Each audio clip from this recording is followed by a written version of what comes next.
كل فترة، لكن بس يعني بعد عن الكورونا هذه هذا أول مرة أنا الحمد لله وجدت الفرصة للمجيء إليكم. فنحن إن شاء الله نأخذ بعض الأمور فيما يتعلق بأثر الاختلاف في القواعد الأصولية في اختلاف الفقهاء. كلكم تعرفون بأن العلماء والفقهاء عندما يبينون الأحكام قد يتفقون وقد يختلفون. متى يتفقون؟ إذا كانت الأحكام منصوصا عليها في الكتاب أو في السنة، فهنا طبعا لا أحد يختلف. إذا اختلف معنى ذلك أنه ما فهم النص. فعندما تكون الأحكام منصوصا عليها لا يكون هناك اختلاف. لكن عندما تكون الأحكام مستنبطة، يعني عندما يحتاج الفقهاء والمجتهدون لاستنباط الأحكام من النصوص الواردة في الكتاب والسنة، فهنا يحدث اختلاف في الاستنباط.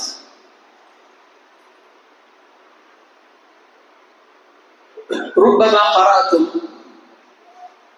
أن كل ما يصدر من الإنسان من أفعال أو أقوال لها حكم شرعي. لا يوجد هناك أي فعل أو قول يصدر من المكلف ولا يوجد له حكم شرعي، هذا لا يوجد. لا بد أن يكون له من حكم. والأحكام الشرعية كم هي يا أخوان؟ ما هي؟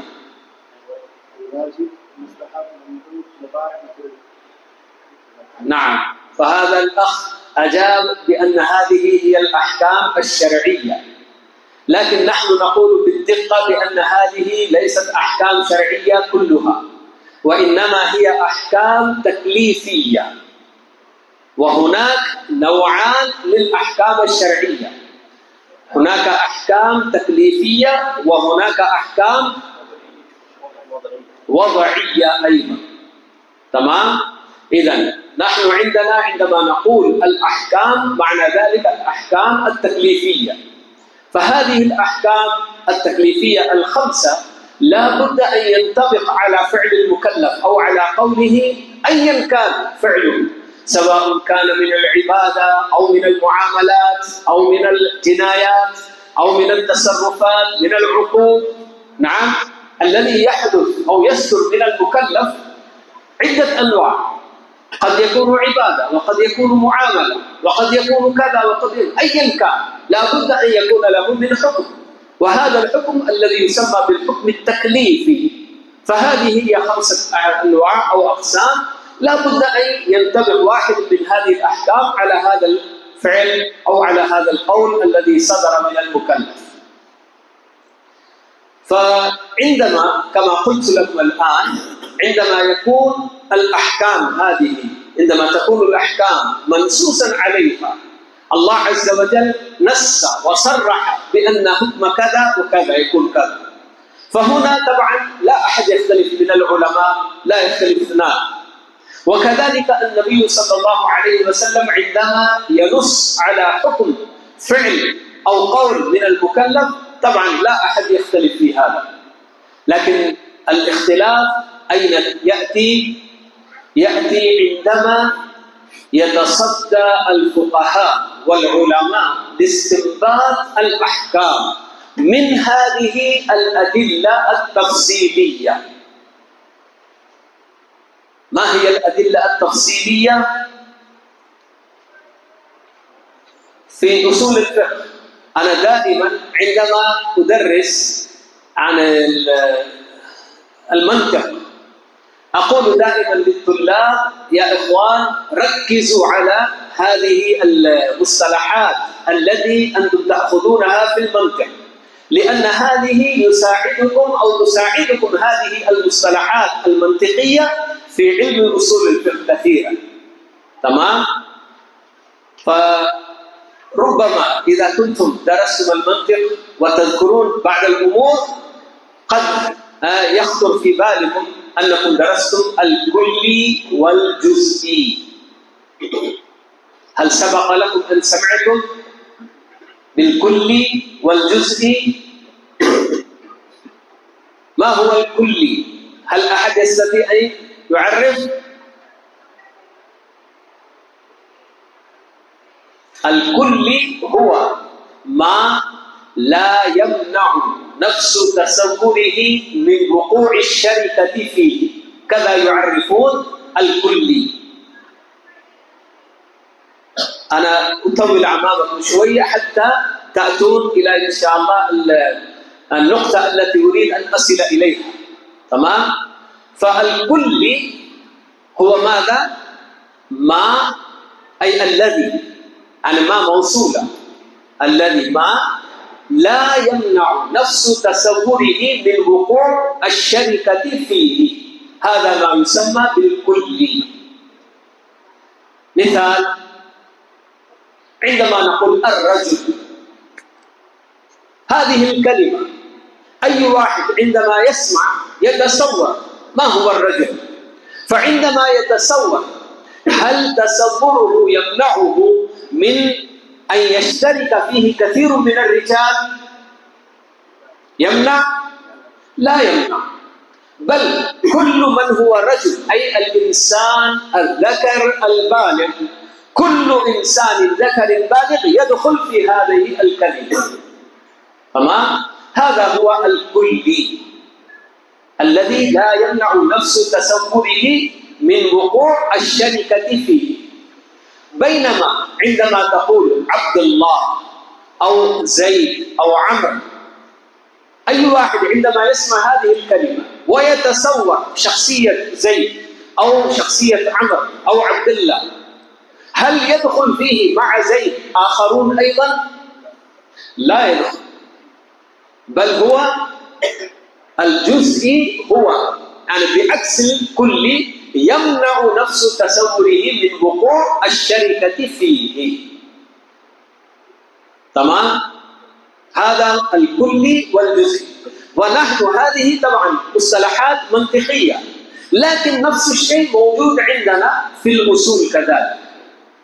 فعندما يعني الأصول أنتم تعرفون أن علم الأصول عبارة عن القواعد التي يتوصل بها إلى ماذا؟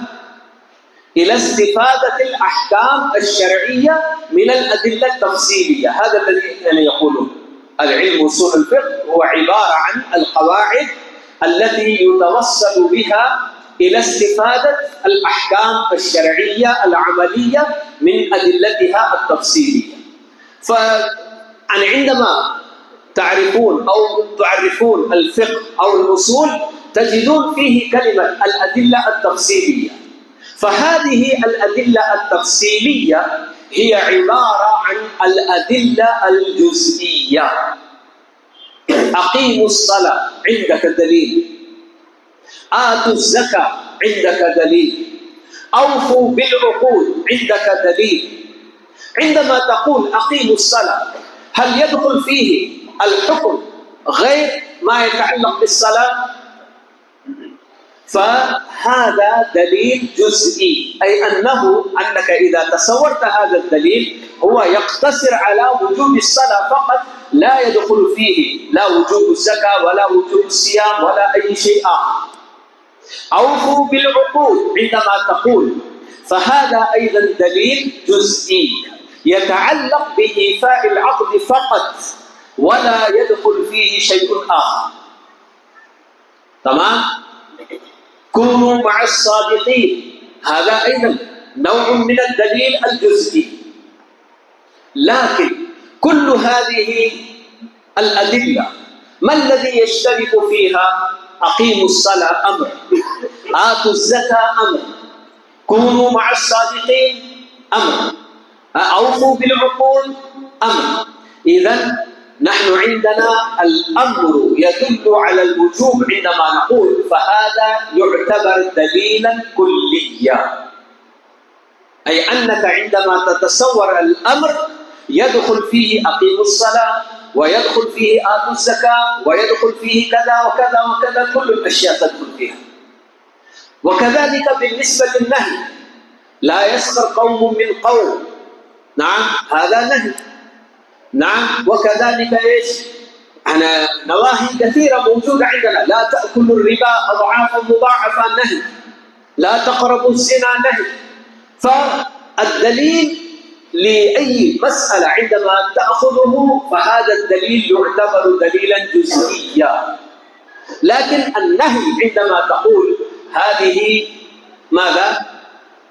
دليل كلي، تمام؟ يدخل عندما تتصور النهي، فهنا هذا التصور لا يمنعك من أن تدخل فيه لا تقربوا الزنا، لا يسخر قوم من قوم، نعم، وكذا وكذا. كل النواهي التي وردت في الكتاب والسنة بإمكانك أن تدخل فيها تحت هذه القاعدة أو هذا الدليل. فإذا عندما نأتي إلى استنباط الأحكام من الأدلة التفصيلية، يعني الأدلة الجزئية، يعني لكل مسألة هناك دليل، فهذا الدليل يسمى دليلا جزئيا لأنه خاص بهذه المسألة ولا يدخل فيها أي مسألة أخرى، تمام؟ فعندما يأتي الفقهاء، نعم، فهذا طبعا من المعروف لدى الجميع بأن الأفعال والأقوال التي تصدر من المكلف هذه ما لها نهاية، بينما الأحكام التي وردت في الكتاب والسنة هي ماذا؟ لها حد، تنتهي عند حد. هذا معروف ولا لا يا أخوان؟ الأحكام التي بينها الله عز وجل والنبي عليه الصلاة والسلام في سنته هذه كلها محدودة. طيب إذن كيف تقابل المحدود ما لا يتحدث؟ نعم، هذا طبعا من قضاء الله عز وجل أنه لم يجعل لكل قضية أو لكل ما يقع في هذا الكون يعني دليلا يدل عليه قطعيا، لا، بل جعل بعض الأدلة قاطعة تقطع وتنص وتصرح بأن حكم هذا أو هذه الواقعة كذا، وهناك كثير من الأدلة أقامها الله عز وجل وكذلك النبي عليه الصلاة والسلام، لكنها تحتمل عدة أشياء. فلذلك هذا من المتفق عليه بين جميع العلماء بأن القرآن من حيث الثبوت قطعي، لكن من حيث الدلالة منه ما هو قطعي ومنه ما هو ظني. أنتم تتفقون معي؟ القرآن طبعا من حيث الثبوت كله قطعي لا شك فيه، لكن من حيث الدلالة منه ما هو قطعي أي لا يحتمل معنى آخر، وهناك ومن الآيات ما دلالتها ظنية أي تحتمل. أنت عندما تذهب إلى يعني حكم وهذا إذن فيه احتمال، والعالم الآخر والمجتهد الآخر قد يستدل بنفس الآية لكن يرى حكما آخر، ففيه احتمال، هذا موجود. وأما بالنسبة للسنة فطبعا يعني هي من حيث الثبوت ومن حيث الدلالة تنقسم إلى القسمين. من السنة ما هو يعني قطعي من حيث الثبوت وهي الأحاديث المتواترة، ومنها ما هو ظني من حيث الثبوت كذلك وهي أخبار الآحاد. لا كذلك بالنسبة للدلالة أيضا منها ما هو قطعي ومنها ما هو ظني. فإذا الله عز وجل أقام لنا الأدلة على بعض ما يصدر من المكلفين من الإنسان من الأقوال والأفعال ما ينص ويصرح بأن حكم هذا الفعل كذا وحكم هذا القول كذا. والبقية والأفعال والأقوال الباقية ماذا؟ ما لها حكم؟ لا، بل أقام الله عز وجل كذلك أمارات، من خلال هذه الأمارات يمكن الوصول إلى حكم هذه الأفعال والأقوال أيضا إن شاء الله. فعندما يأتي المجتهدون والفقهاء لاستنباط الأحكام من الأدلة، نعم، التي هي ليست قطعية بل هي محتملة ظنية، فهنا يقع الاختلاف. تمام؟ فبالنسبة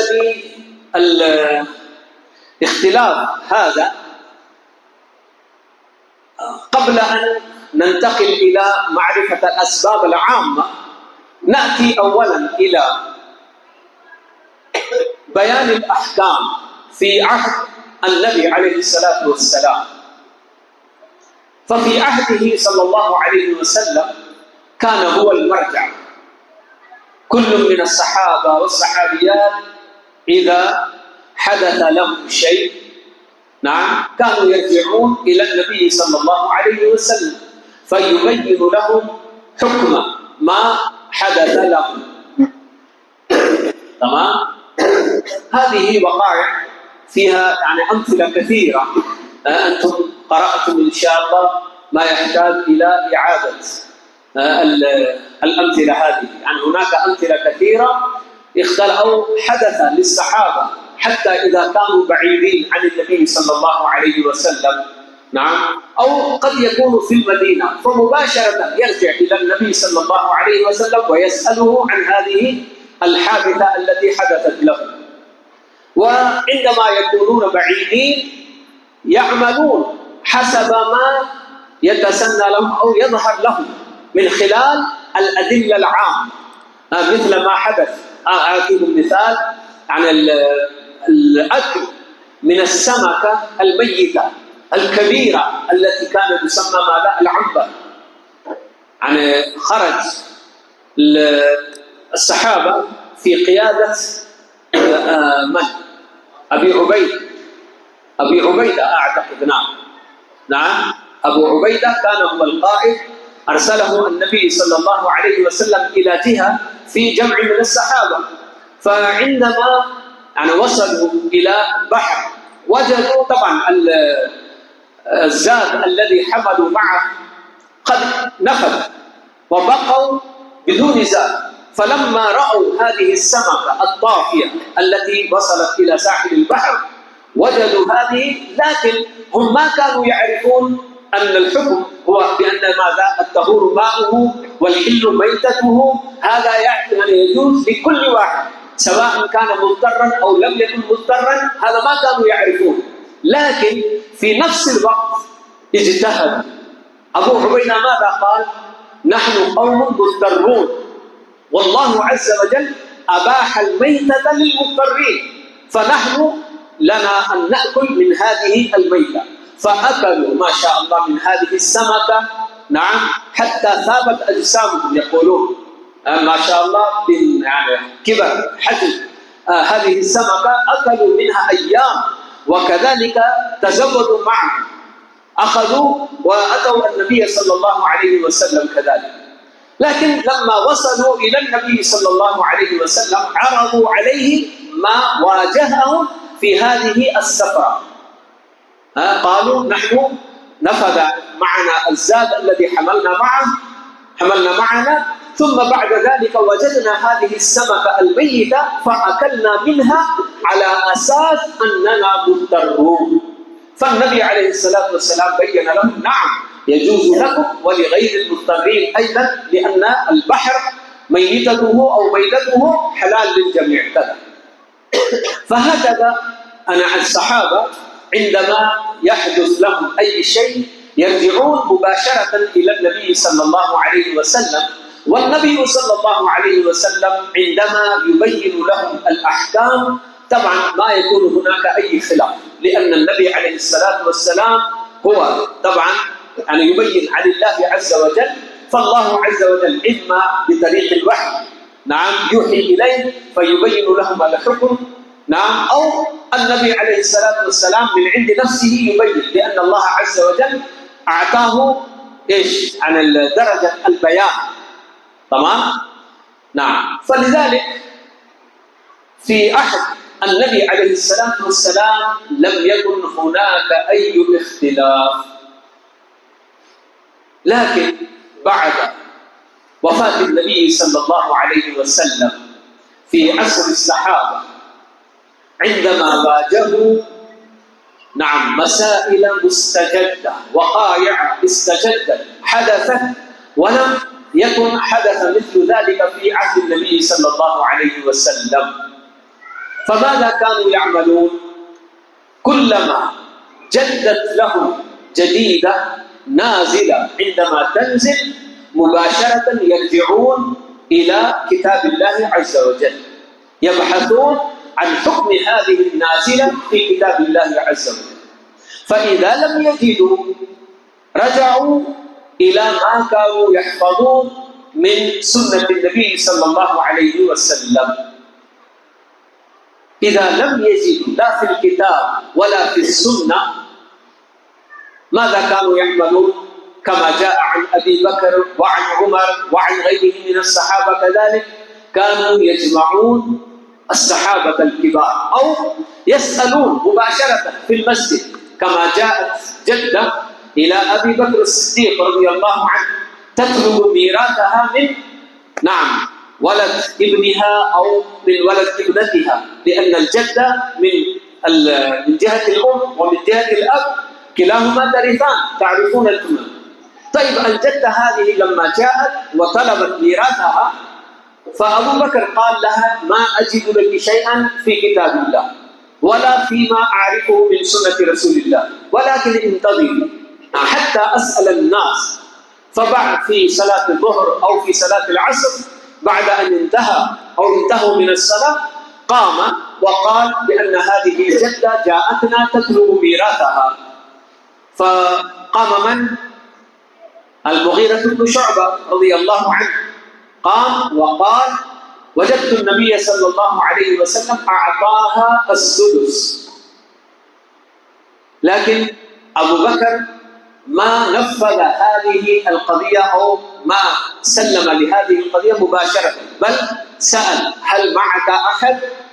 فقام محمد بن مسلمة الأنصاري رضي الله عنه وقال وأنا أيضا شهدت النبي صلى الله عليه وسلم أعطى الجدة السدس، فهنا نفذ أبو بكر رضي الله عنه الميراث وأعطاها السدس. تمام؟ وهكذا الصحابة عندما يعني يستجد لهم من القضايا ومن الحوادث شيء جديد كانوا يبحثون عن حكم هذا الشيء إما في الكتاب أو في السنة، فإذا لم يجدوا سألوا الصحابة. لماذا؟ لأن أي واحد من أصحاب النبي صلى الله عليه وسلم لم يدعي ولا يوما أنه قد أحاط بكل سنن النبي صلى الله عليه وسلم. هل أحد ادعى هذا؟ لا، لم يكن لأحد أن يدعي هذا، لأن هذا شيء معروف بأن الصحابة ما كانوا دائما يحضرون مجلس النبي صلى الله عليه وسلم، ما كانوا دائما يكونون معه، بل كانوا يذهبون لحوائجهم أيضا. نعم، فلذلك هذا يعني أحيانا النبي عليه الصلاة والسلام يحدث أو يقضي أو يفتي، نعم، فيحضر هذه المجالس بعض من الصحابة فيكون عندهم العلم بهذه الأمور، وكذلك يبلغون أيضا من لقوا من الصحابة فيكون عندهم، والآخرون لا يكون عندهم هذا العلم. فلذلك الصحابة عندما نأتي إلى عصر الصحابة نجد هنا الاختلاف في كثير من الأحكام التي بينوها. وما هو السبب؟ السبب هو هذا، أنه قد يكون أحد من الصحابة أو جمع من الصحابة اطلعوا على حديث النبي صلى الله عليه وسلم في تلك القضية، والبعض الآخر لم يطلعوا على حديث النبي صلى الله عليه وسلم في تلك القضية. وبالتبع لا بد أن ينشأ الخلاف، لأن من عنده علم ومن ليس عنده علم لا يكونان سيئات. هل يكونان سويين؟ أبدا لا يستويان. فلذلك من عنده العلم بحديث النبي صلى الله عليه وسلم هو يفتي في هذه المسألة حسب علمه، ومن ليس له عنده علم ومن لا عنده العلم فهو يجتهد وأحيانا يخطئ، وهذا حصل كثير. نعم. بالنسبة لي أنا دخلت معكم في بيان بعض الأسباب. هذه أسباب عامة التي أدت إلى وقوع الاختلاف بين المجتهدين من عهد الصحابة إلى يومنا هذا. فمن الأسباب عدم الاطلاع على الدليل، هذا من الأسباب العامة. وكذلك أحيانا الحديث سمعه الصحابي لكن قد ينسى، يقول قد سمع لكن بعد ذلك بعد مرور أيام قد يطرأ عليه النسيان فينسى الدليل، ينسى الحديث. فلذلك هو يفتي بخلاف الحديث الذي قد رواه هو، مثل غسل الإناء من بلوغ الكلب. هذا الحديث معروف أن أبا هريرة رضي الله تعالى عنه رواه: إذا بلغ الكلب في إناء أحدكم فليغسله 7 مرات. لكن أبو هريرة نفسه عندما يفتي بالغسلات الثلاث، يقول يكفي 3 مرات إذا غسلت يكفي، هكذا يقول. وهذا أيضا أدى إلى سبب آخر لاختلاف الفقهاء. نعم. هذا الذي أدى إلى هذا سبب آخر هو ماذا يا إخوان؟ أنا أستعجل عن باب الشيء، لكن بس من باب الفائدة أذكر لكم هذا، بأن العبرة بما روى أو بما رأى الراوي عندما يروي حديثا، وهو نفسه أحيانا يرى حكما.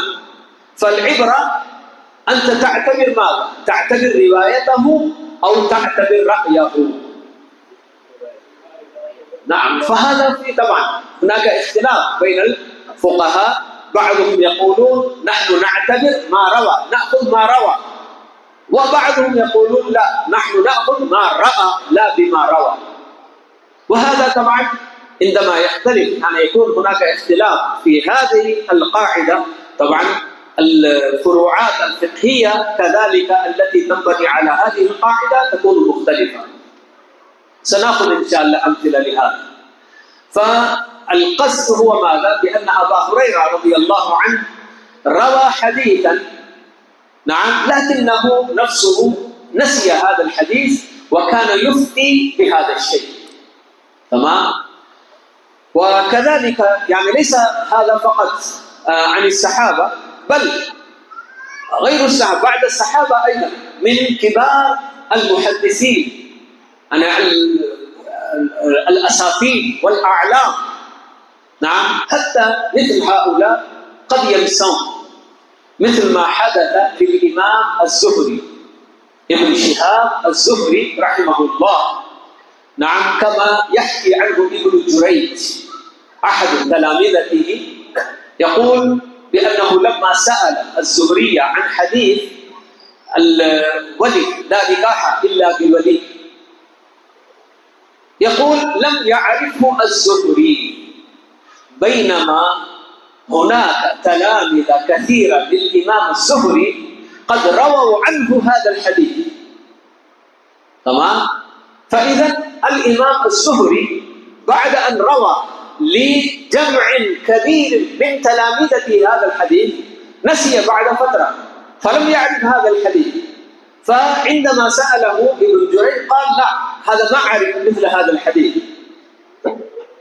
تمام؟ إذن الدليل قد يرويه الصحابي أو التابعي ثم بعد ذلك ينساه، فهذا أيضا يؤدي إلى وقوع الخلاف في الفروعات الفقهية.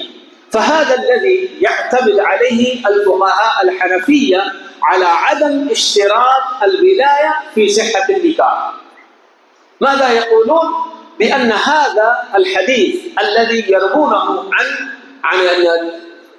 في سنده الإمام الزهري، لكن الزهري أنكر هذا الحديث ولم يعرفه. لكن هل نسيان الزهري نعم يحكم بأنه أو أن هذا الحديث ليس له أصل؟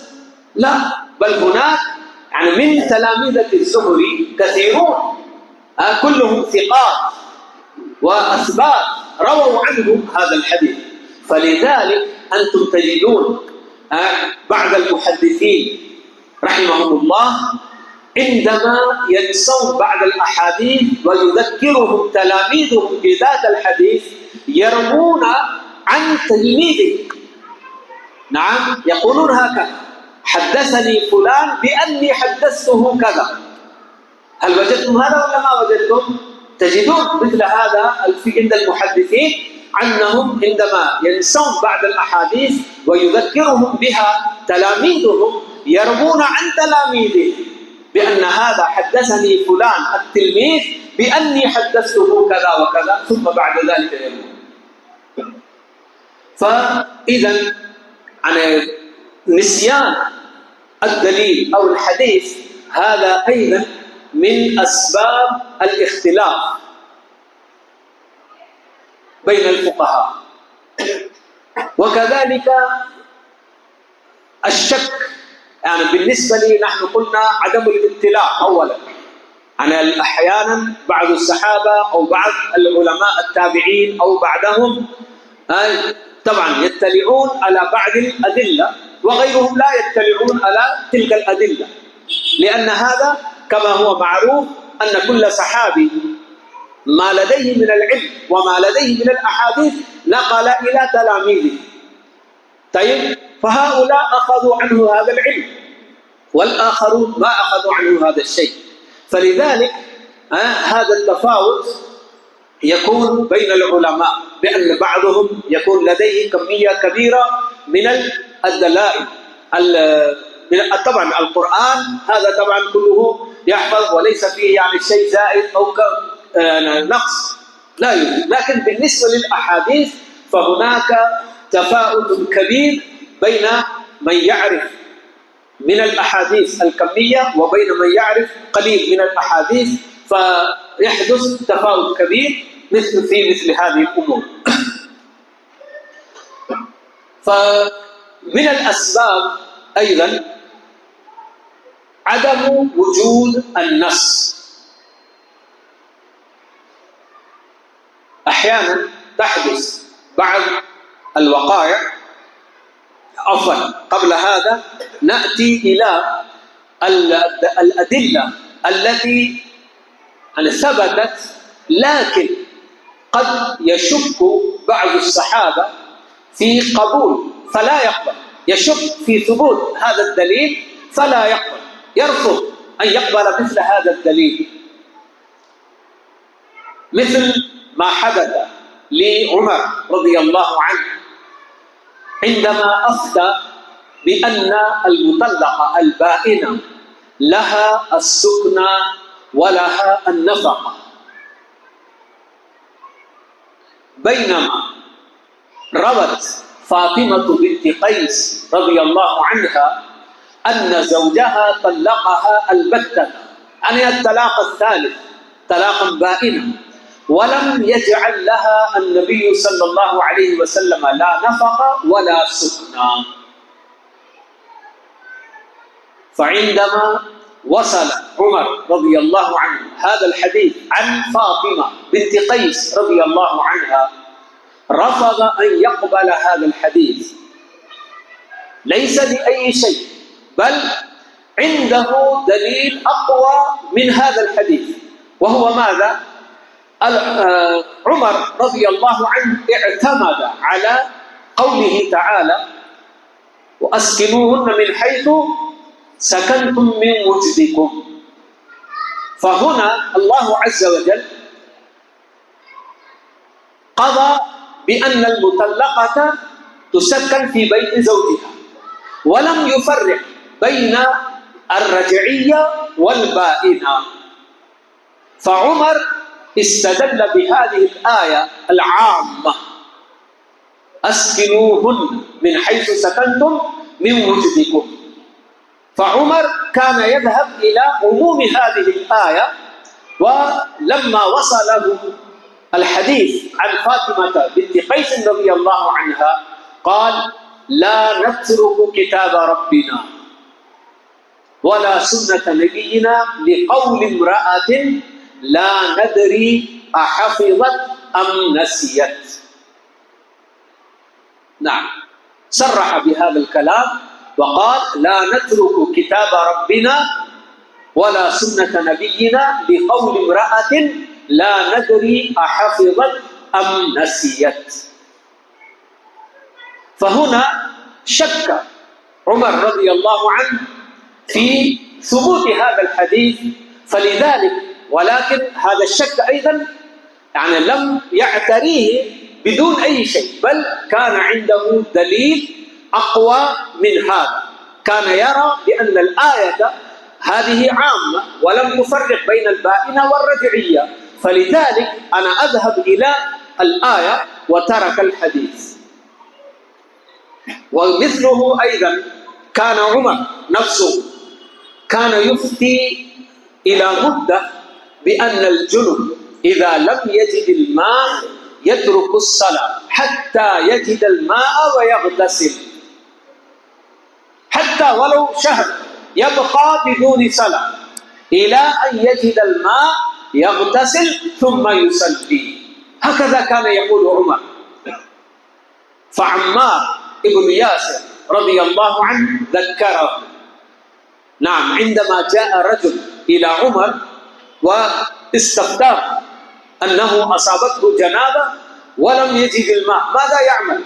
فقال له عمر: دع الصلاة، لا تصلي إلى أن تجد الماء، فبعدما تجد الماء تغتسل ثم بعد ذلك تصلي. ففي نفس الوقت كان عمار موجود معه، فذكره عمار فقال: يا عمر يا أمير المؤمنين، ألا تذكر أننا أنت وأنا كنا في سرية فأجنبنا نحن كلانا؟ نعم، أصبحت أنا جنبا وأنت أيضا. نعم، ثم بعد ذلك أنت لم تصلي وأنا تمعكت في التراب كما يتمعك. نعم، إيش؟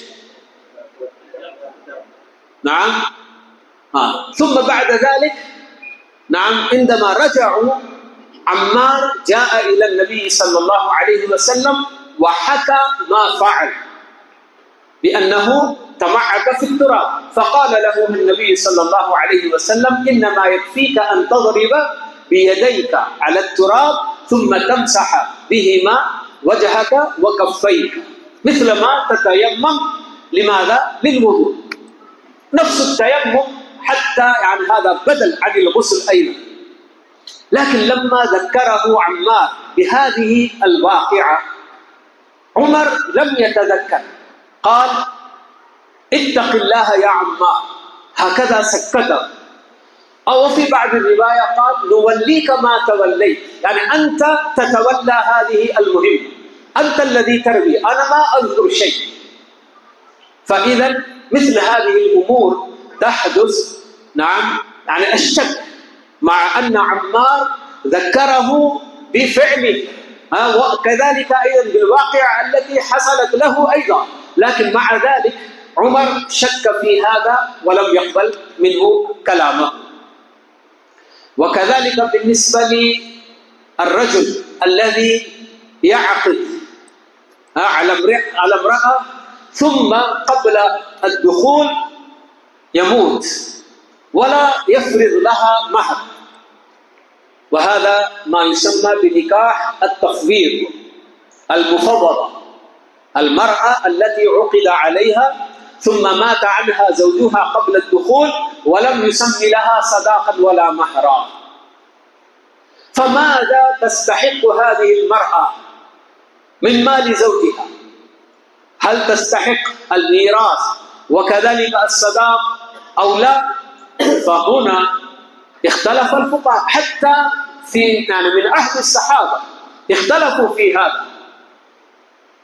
ابن مسعود رضي الله عنه جاء عنده أناس وطرحوا عليه هذه القضية، أن امرأة من قبيلتهم توفي عنها زوجها بعد العقد وقبل الدخول ولم يسم لها مهرا، فماذا لها؟ فابن مسعود تردد، لم يعطهم أو لم يفتي لهم في هذه القضية، حتى يقال بأن هؤلاء ما زالوا يترددون على ابن مسعود لمدة شهر. ثم بعد ذلك قال لهم: أنا أقول فيها برأيي، أنا أرى أن لها صداقة مثلها أو صداقة مثل نسائها. نعم، هذا ما يسمى بمهر المثل أو صداق المثل. فقال: لها 3 أشياء: لها صداق مثل نسائها، ولها الميراث، وعليها العدة. عندما أفتى ابن مسعود بهذا الرأي، بهذه الفتوى، كان هناك معقل بن يسار رضي الله عنه قام فقال: قضيت فيها بقضية النبي صلى الله عليه وسلم في بروع بنت واشق امرأة منا. هذا معقل بن يسار كان موجودا في ذاك الوقت، فشهد على فتوى ابن مسعود بأن هذه الفتوى موافقة لقضاء النبي صلى الله عليه وسلم في امرأة من نسائه، وهي بروع بنت واشق توفي عنها زوجها قبل الدخول ولم يسم لها الصداق، فقضى لها النبي صلى الله عليه وسلم بهذه الأشياء ال3. ففرح ابن مسعود فرحا شديدا على أنه وافق أن فتواه قضاء النبي صلى الله عليه وسلم. لكن لما وصل علي رضي الله عنه هذا الحديث الذي رواه معقل بن يسار، قال: كيف نقبل حديث أعرابي بوال على عقبيه؟ هكذا قال. يذكرون الرواة بأن علي رفض عن قبول هذا الحديث، وقال: كيف نقبل حديث أعرابي بوال على عقبيه، أي لا يعرف كيف يقضي حاجته. فمثل هذا عندما يحدث عن النبي صلى الله عليه وسلم كيف نحن نأخذ منه؟ فهذا أيضا الشك الذي طرأ لهم، وقف دون قبول هذا الحديث منه رضي الله عنه. فإذا هذه الأمور الأسباب التي تؤدي إلى الاختلاف في عهد الصحابة. وهناك أيضا من الأسباب عدم وجود النص، كما قلت لكم، عدم وجود النص في المسألة، في الحادثة التي تحدث جديدا لا يجدون نصا في الكتاب أو في السنة. فماذا يعمل الفقهاء أو المجتهدون؟ لا بد أن يجتهدوا، لأنه لا بد من الحكم لأي واقعة تحدث على الأرض. بدون حكم لا تجد أي واقعة أو أي حادث، لا بد من الحكم. فعندما يجتهدون، طبعا الاجتهاد هذا مبني على أشياء كثيرة.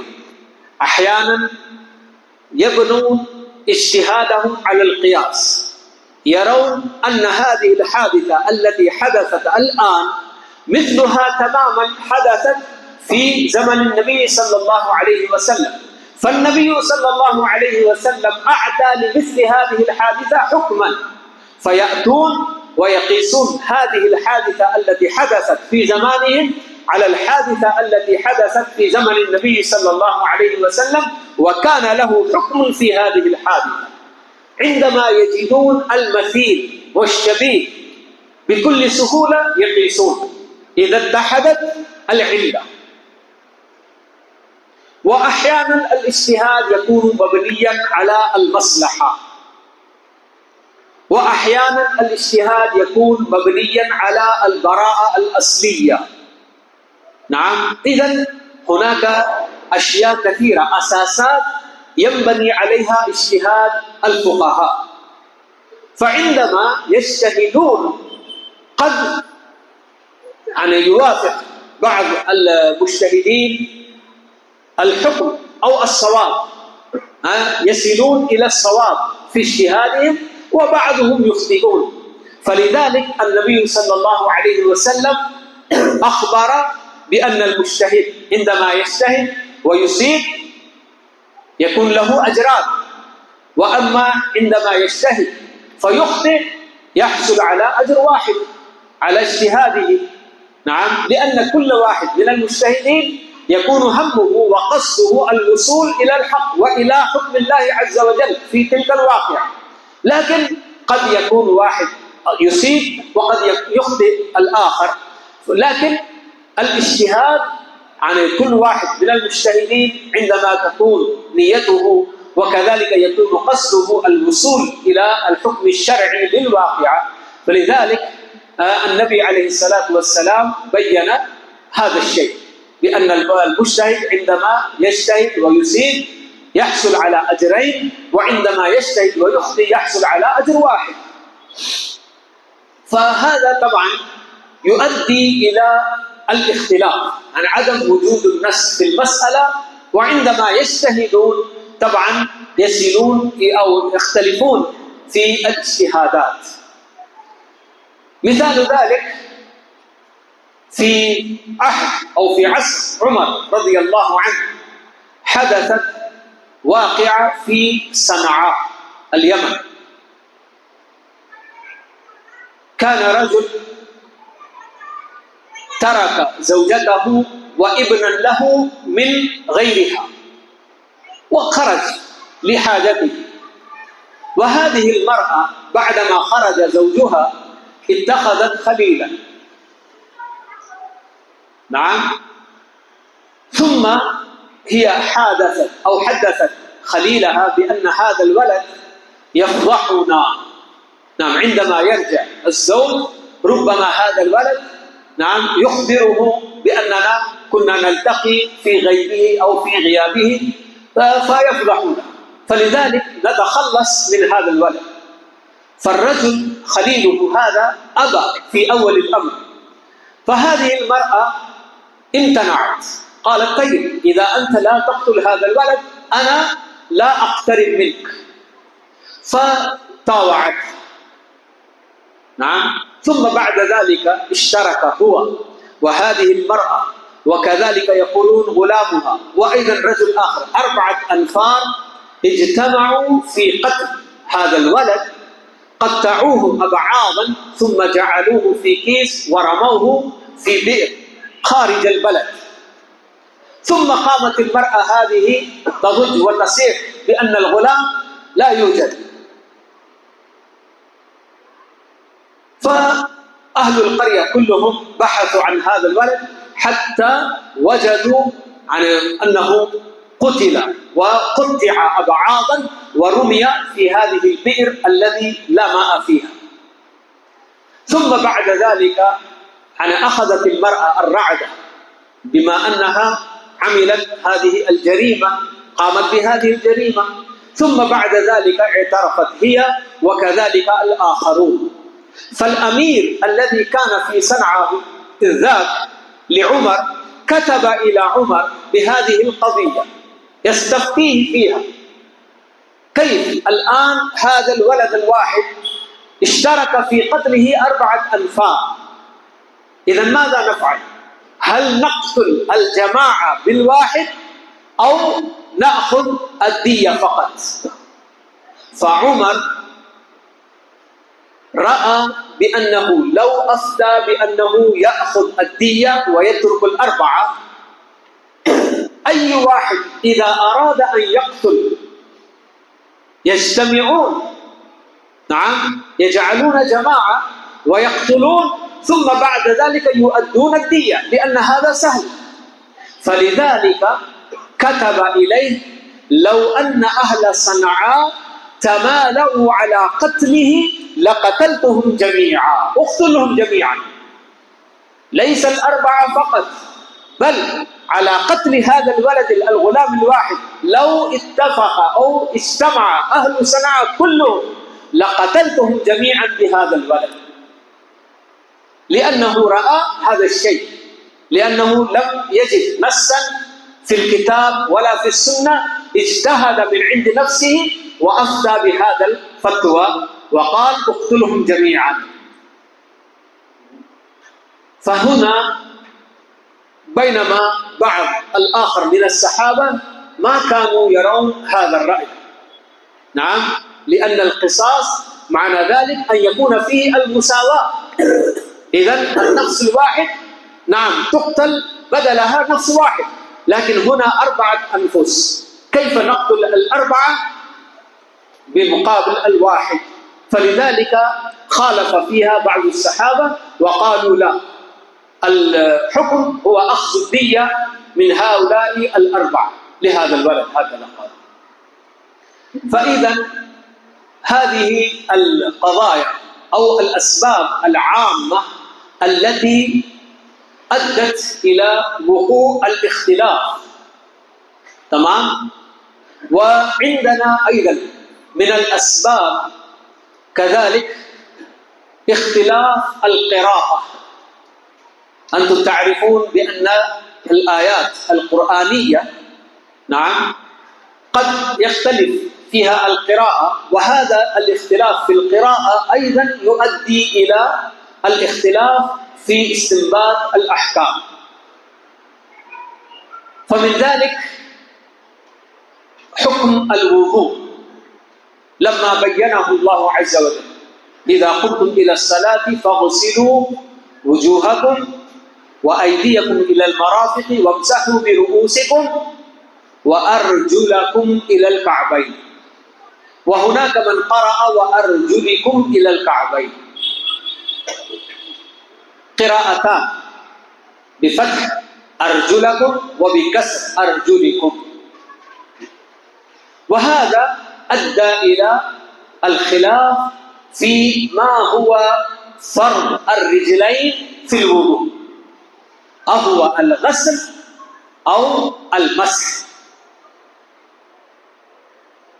جمهور العلماء ذهبوا إلى أن فرض القدمين في الوضوء هو الغسل، تمام، لأنهم قالوا بأن هذا وأرجلكم القراءة هذه معطوفة على فاغسلوا وجوهكم وأيديكم. وأول قراءة الجر بأن هذا الجر هي جر الجوار، هذا معروف في اللغة العربية، فلذلك يعني وامسحوا برؤوسكم وأرجلكم عند الذين يقرؤون بالكسر، فهذا الجر هو جر الجوار يقولون. وطبعا هم أيدوا رأيهم بأن النبي عليه الصلاة والسلام دائما كان ماذا يعمل؟ كان يحافظ على غسل القدمين إلا إذا كانتا نعم في الخف، عندما يلبس الخفين يمسح عليهما، وأما عندما تكون مجردتان أو مجردتين من الخف يغسلهما. لم يثبت عنه صلى الله عليه وسلم أنه مسح عليهما ولا مرة. وكذلك أيضا يستدلون بحديث ويل للأعقاب من النار، بأن فرض القدمين هو الغسل. فما هو وجه الاستشهاد بهذا الحديث على أن فرض القدمين هو الغسل؟ هل يستطيع أحد يبين؟ ويل للأعقاب من النار، لما قال النبي صلى الله عليه وسلم: كيف تستدل بهذا الحديث على أن فرض القدمين هو الغسل في الوضوء؟ سياق الحديث إذا أصح لا يمكن أن يكون في بداية الحديث جاء فجعلنا نمسح على أرجلنا، فقال النبي صلى الله عليه وسلم: أسبغ الوضوء ويل للأعقاب من النار. نعم، وكذلك الأخ أيضا أجاب بأنه عندما يكون المسح هو الفرض، فإذا حتى ولو ترك بعض المكان بدون مسح لا يترتب عليه هذا الوعيد. لكن عندما يكون الغسل نعم هو الفرض، فعندما ترك كما قيل بأنه حصل اللمعة شيء بسيط من الرجل لم يصبه الماء، فهنا نادى النبي صلى الله عليه وسلم فقال: ويل للأعقاب من النار. تمام؟ نعم. فإذا هذه الأدلة يستدل بها الجمهور على أن فرض القدمين هو الغسل في الوضوء، بينما ذهب بعض الصحابة كما قيل عن ابن عباس رضي الله عنهما أنه كان يقول أن الفرض في الوضوء غسلتان ومسحتان، كان يفتي هكذا أن الوضوء غسلتان ومسحتان. الغسلتان غسل الوجه واليدين، والمسحتان هو مسح الرأس ومسح الرجل، بناء على قراءة الجر: وأرجلكم إلى الكعبين. وكذلك الشيعة الإمامية أيضا إلى الآن يذهبون ويستدلون بهذه القراءة ويرون أن فرض القدمين في الوضوء هو المسح فقط. فهذا اختلاف القراءة أيضا يؤدي إلى الاختلاف في بعض الفروعات الفقهية. وعندنا أيضا من الأسباب العامة وقوع الاشتراك اللفظي. هناك كلمات تسمى مشترك. وما هو المشترك؟ ما وضع لمعنيين أو أكثر، يعني من الوضع الأول وضع لمعنيين أو أكثر. فهذا كذلك أيضا مثل وقوع الألفاظ المشتركة يؤدي إلى الاختلاف في استنباط الفروعات الفقهية. تمام؟ نحن عندنا الآية يقول الله عز وجل: وحرم عليكم صيد البر ما دمتم حرما. وحرم عليكم صيد البر ما دمتم حرما. فهنا لفظ الصيد هذا مشترك في ماذا؟ مشترك في معنى المصيد.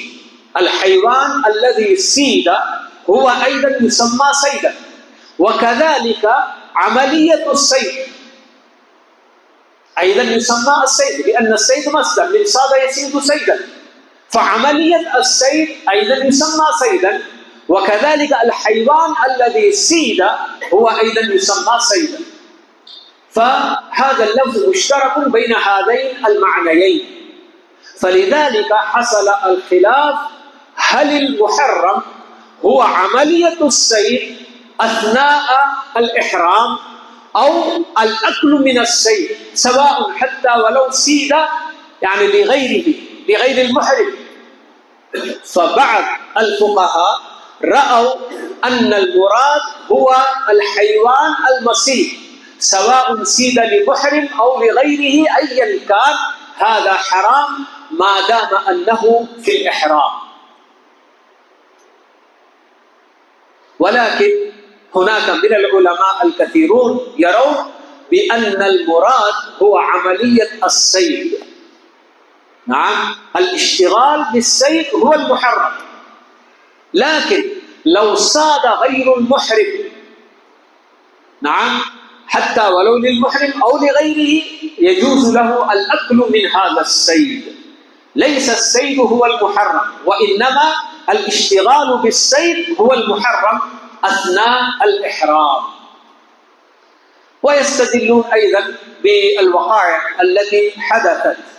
نعم، لما كان النبي صلى الله عليه وسلم في سفره في العمرة، رأى أبو قتادة رضي الله عنه ولم يكن محرما مع النبي صلى الله عليه وسلم، رأى غزالا وأراد أن يسير، تمام، وطلب من بعض الصحابة كذلك أن يناولوه الرمح أو شيء، لكنهم رفضوا، قالوا لا نحن لا نساعدك، لأننا لو ساعدناك حرم علينا هذا الأكل من هذا الصيد، لأن المحرم لا يجوز له لا الصيد ولا مساعدة الصائد.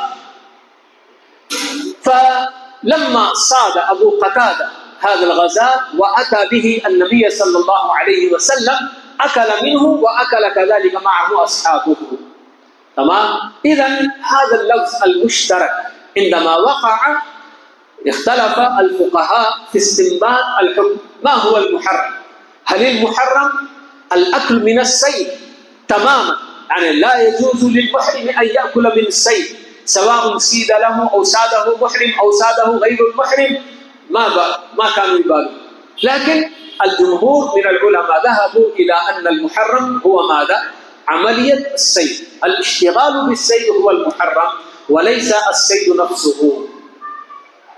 وهناك أمثلة كثيرة كذلك بالنسبة لماذا؟ العفو عن نصف صداق المرأة المطلقة التي طلقت قبل الدخول وقد فرض لها زوجها المهر، فماذا يقول الله عز وجل؟ إلا أن يعفون أو يعفو الذي بيده عقدة النكاح، تمام. فهنا من المراد بهذا الذي يعفو الذي بيده عقدة النكاح؟ هل هو الزوج أو ولي المرأة؟ يعني هنا الخلاف في ماذا؟ هل للولي أن يعفو عن نصف صداق المرأة التي طلقت قبل الدخول؟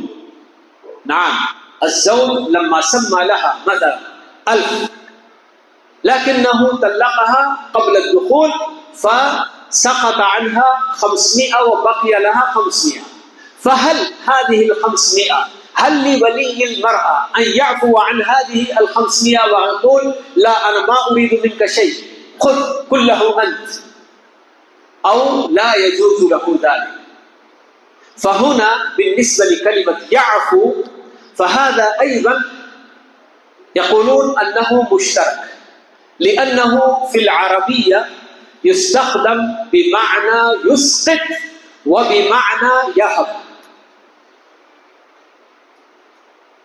بمعنى يسقط وبمعنى يهب، تمام. فلذلك حصل الخلاف، أو يعفو الذي بيده عقدة النكاح. بيده عقدة النكاح طبعا هذا له يعني للخلاف هنا سببان. السبب الأول هو هذا الذي بيده عقدة النكاح، الضمير يرجع إلى من؟ إلى الزوج أو إلى الولي. فهناك من العلماء من يقول مثل الإمام مالك رحمه الله يقول بأن ولي المرأة له أن يعفو عن نصف الصداق أيضا. لما طلق الزوج قبل الدخول سقط عنه النصف، والنصف الآخر الذي وجب للمرأة لولي المرأة أن يسقط هذه النصف الآخر أيضا. لماذا؟ لأنه يرجع الضمير أو يرد الضمير إلى ماذا؟ إلى الولي. وكذلك يقول بأن يعفو بمعنى يسقط. بينما الجمهور يرون بأن المراد الذي بيده عقدة النكاح هو الزوج. نعم، وكذلك معنى يعفو هو يهب. نعم، هذا حقه هو، لكن له أن يتصرف في حقه. يهب للمرأة يقول لا أنا أعطيك المهر كاملا. نعم، بدل أن يأخذ قبل الدخول عندما يطلق له أن يرجع بالنصف، لكن هو يهب هذا النصف أيضا ويعطي المرأة المهر كاملا. فهذا الذي يعني يرى الجمهور. فإذا هناك من الأسباب التي تؤدي إلى الاختلاف وقوع اللفظ المشترك. تمام؟ وهذه طبعا لها أمثلة كثيرة. عندما تبحثون في الفروعات الفقهية تجدون أمثلة كثيرة خاصة لوقوع اللفظ المشترك، وبناء على هذا الاشتراك كيف حصل الاختلاف بين العلماء في عدة أمثلة. فهذه كلها أسباب عامة لوقوع الاختلاف بين الفقهاء. لكن نحن كما قلنا في بداية الأمر موضوعنا هو معرفة أثر الاختلاف في القواعد الأصولية في اختلاف الفقهاء. كيف هذه القواعد الأصولية التي وضعت عندما حصل اختلاف في وضع القواعد، فهذا الاختلاف أدى أيضا إلى حصول اختلاف بين الفقهاء عندما يستنبطون الأحكام. فهذا الذي نريد أن نعرفه إن شاء الله. فإلى الآن نحن عرفنا الأسباب العامة التي أدت إلى الاختلاف في استنباط الأحكام بين العلماء والمجتهدين. لكن النقطة المهمة التي نريد أن نعرفها يعني من بين الأسباب هناك سبب رئيسي، وهو الاختلاف في القواعد الأصولية.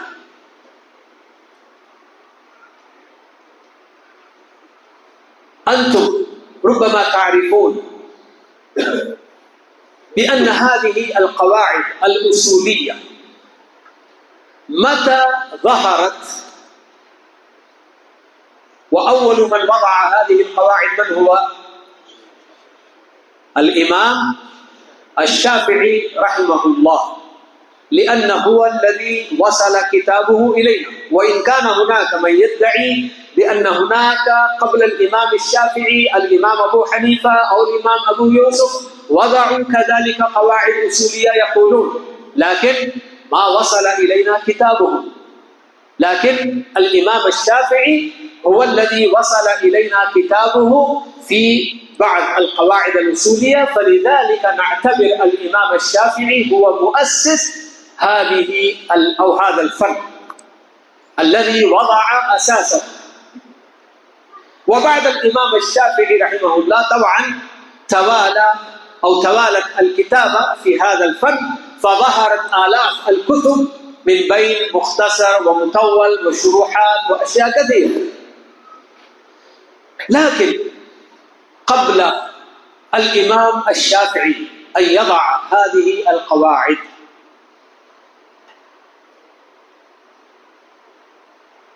أنتم تعرفون بالنسبة الفقه هو ماذا؟ العلم بالأحكام الشرعية العملية المكتسب من أدلتها التفصيلية. رجعنا مرة ثانية إلى الأدلة التفصيلية يا إخوان. الأدلة التفصيلية يعني الجزئية، يعني كل مسألة لها دليل بحاله، فهذا يسمى بالدليل التفصيلي، وكذلك اسمه الدليل الجزئي. وأما الدليل الإجمالي والكلي فهذا يعني شيء واحد. الكلي والإجمالي هذا شيء واحد، التفصيلي والجزئي فهما شيء واحد. فهذا العلم كما نحن قلنا بأن الفقه هو العلم بالقواعد أو بالأحكام الشرعية العملية المكتسب من أدلتها التفصيلية. فهذا التعريف لهذا الفن يفيدنا بأن العلم لا يحصله أي واحد هكذا، بل هو يكتسب من ماذا؟ من الأدلة التفصيلية. وهذا الاكتساب، الحصول من الأدلة، هل يكون لكل واحد على ما يراه هو، أو لا بد أن يكتسب هذا على أساس قواعد وأسس متينة؟ لا بد من أن يحصل على هذه الأحكام. نعم، لا بد أن يكتسب هذه الأحكام من خلال قواعد وأساس متينة. وأما إذا نحن فتحنا المجال لكل واحد، نعم أنت كما تريد أن تستخرج هذا الحكم كما تشاء، إذا كل واحد يعني حتى أهل الأهواء ماذا يعملون؟ يستخرجون من الكتاب ومن السنة حسب ما يرون لأهوائهم من الأدلة.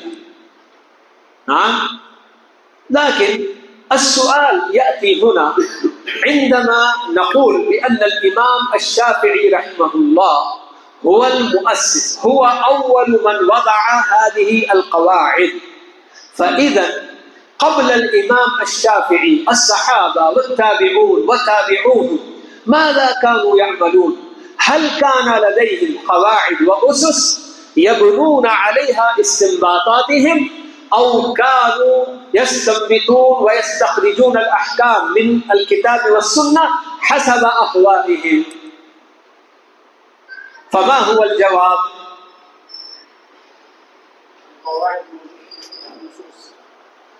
نعم، الصحابة والتابعون كانوا أهل لغة، كانوا يعرفون اللغة العربية تمام المعرفة. تمام، لأن الصحابة حتى الإمام الشافعي كذلك حجة عند اللغويين من حيث اللغة. نعم، من الممكن إذا كان هناك خطأ في القواعد، يعني تصلح القواعد، يتم إصلاح القواعد بناء على كلام الشافعي. وأما كلام الشافعي فهذا لا يتم إصلاحه من أجل القواعد، لا. فالإمام الشافعي ما دام حجة فقبله الصحابة والتابعون وأمثالهم أيضا كانوا أهل لغة. والقواعد الأصولية معظمها من ماذا مستمدة؟ مستمدة من اللغة العربية، لأن القرآن في اللغة العربية، وكذلك سنة النبي صلى الله عليه وسلم أيضا في اللغة العربية. فعندما وضع الواضعون القواعد الأصولية رأوا ماذا؟ رأوا استخدام العرب، كيف هم يستخدمون الأساليب، ماذا يعنون بهذه الكلمة، ماذا يعنون بهذه الكلمة.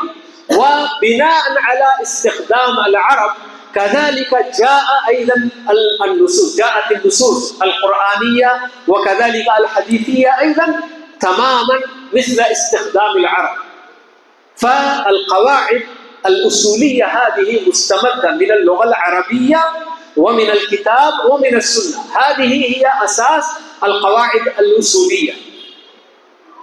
فلذلك الصحابة والتابعون ومن كان في عهدهم ما كانوا يحتاجون إلى بيان القواعد بأن الأمر يدل على الوجوب والعام يشمل جميع أفراده مثل ما وضعت القواعد فيما بعد. الصحابة والتابعون ما كانوا بحاجة إلى وضع القواعد لهم، لأنهم نعم بأسلوبهم وبسليقتهم العربية كانوا يعرفون هذه الأشياء من قبل، ما كانوا بحاجة إلى أن يضع أحد لهم قواعد ثم بعد ذلك يستنبطون الأحكام بناء على هذه القواعد، بل هذه القواعد كانت مرتكزة في عقولهم، لأنهم كانوا أهل لغة وكانوا يعرفون اللغة العربية تمام المعرفة. ما فسدت لغتهم، بينما العهد الذي تباعد عن عهد النبي وعن عهد الصحابة عندما اتسعت الفتوحات الإسلامية دخل كثير من غير العرب من العجم إلى الإسلام في الإسلام، وبعد ذلك بدأوا يفهمون أو يتكلمون باللغة العربية، فهؤلاء الأعاجم أفسدوا اللغة العربية. جاء الخلل والفساد من قبل من؟ من قبل من كان يدخل في الإسلام من العجم، فهؤلاء أفسدوا اللغة العربية والسليقة، سليقة اللغة العربية. فلذلك يعني العلماء يعني وصلوا إلى نتيجة بأنه إذا ترك الأمر هكذا قد يأتي من لا يحسن العربية ويريد أن يأخذ حكما من القرآن أو من السنة ويحمل الآية على غير محملها، وكذلك السنة على غير محملها، ثم يخطئ في استنباط الأحكام. فلذلك هم وضعوا القواعد. لكن هؤلاء الصحابة والتابعون وتابعوهم إلى الآن ما فسدت لغتهم، بل كانوا يفهمون تماما كما كانوا يفهمون في عهد النبي صلى الله عليه وسلم القرآن، وكذلك سنة النبي صلى الله عليه وسلم. وهذه طبعا يعني تجدون أمثلة كثيرة. نعم، عندما نأتي إلى بعض الأمثلة نجد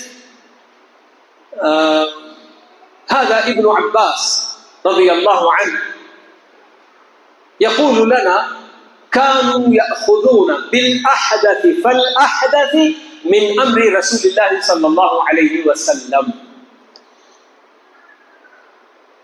يقول عن الصحابة، يعني الصحابة كلهم كانوا يأخذون بالأحدث فالأحدث من أمر رسول الله صلى الله عليه وسلم. ما معنى هذا الكلام؟ الأحدث يعني الجديد. يعني الصحابة عندما يأتيه أمر من النبي صلى الله عليه وسلم وكذلك سبق أمر آخر من النبي صلى الله عليه وسلم في تلك القضية، كانوا يتركون الأمر السابق ويأخذون بالأمر الجديد. هذا ماذا يفيدنا؟ يفيد بأن الصحابة كانوا على علم بالناسخ والمنسوخ، وباب النسخ باب مهم في أصول الفقه. عندما يقول لنا ابن عباس هذا الكلام: كانوا يأخذون بالأحدث فالأحدث من أمر رسول الله صلى الله عليه وسلم، فهذا كلامه يفيدنا بماذا؟ بأن الصحابة كانوا على علم تام بأن هناك ناسخ ومنسوخ، فالعمل يكون بالناسخ والمنسوخ يترك لا يعمل به، فهذا كانوا يعرفون. نعم. وكذلك أيضا ابن مسعود رضي الله عنه عندما يقول: من شاء باهلته أن سورة النساء الصغرى نزلت بعد سورة النساء الكبرى. على ماذا يقول هذا الكلام؟ وليس مراده سورة النساء، وإنما الحكم الوارد في سورة البقرة بالنسبة للمتوفى عنها زوجها. ما هو الحكم الذي ورد في سورة البقرة بالنسبة للمتوفى عنها زوجها؟ والذين يتوفون منكم ويذرون أزواجا يتربصن بأنفسهن 4 أشهر وعشرا. فهذه الآية لم تفرق بين الحامل وغير الحامل، بل صرحت بأن كل متوفى عنها زوجها عليها أن تعتد 4 أشهر وعشرا. لكن سورة الطلاق وفيها ماذا قال الله عز وجل؟ وأولاة الأحمال أجلهن أن يضعن حملهن.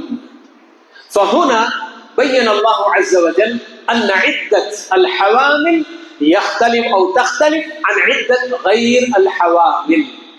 فلذلك ابن مسعود عندما خالف بعض الصحابة وذهب إلى أن المتوفى عنها تعتد بأبعد الأجلين، أيا كان أجلها أبعد تعتد به.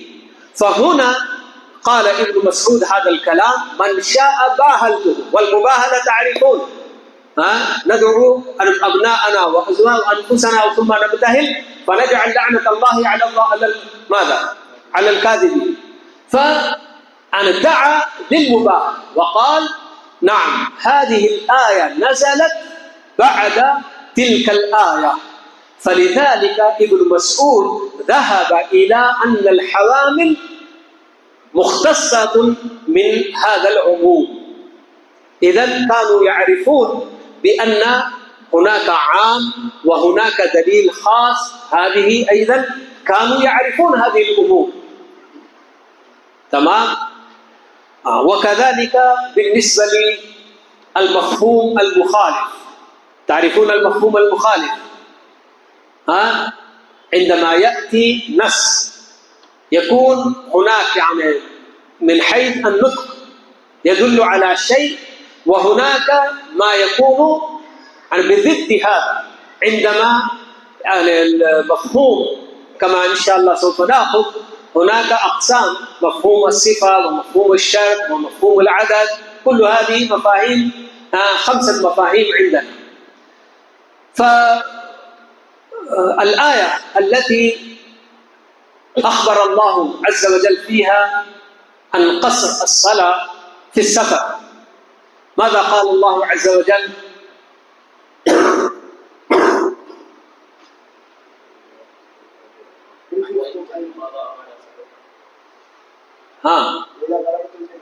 وإذا ضربتم في الأرض فليس عليكم جناح أن تقصروا من الصلاة إن خفتم أن يفتنكم الذين كفروا. فهنا الله عز وجل شرط لقصر الصلاة الخوف من الأعداء، إن خفتم أن يفتنكم الذين كفروا، فأباح القصر عند الخوف. ومفهوم هذا ماذا؟ إذا لم يكن هناك خوف لا تقصروا، هذا هو المفهوم. هذا مفهوم يسمى مفهوم الشرط، لأن الله عز وجل هنا اشترط لقصر الصلاة بأن يكون هناك خوف من الأعداء، إن خفتم أن يفتنكم الذين كفروا.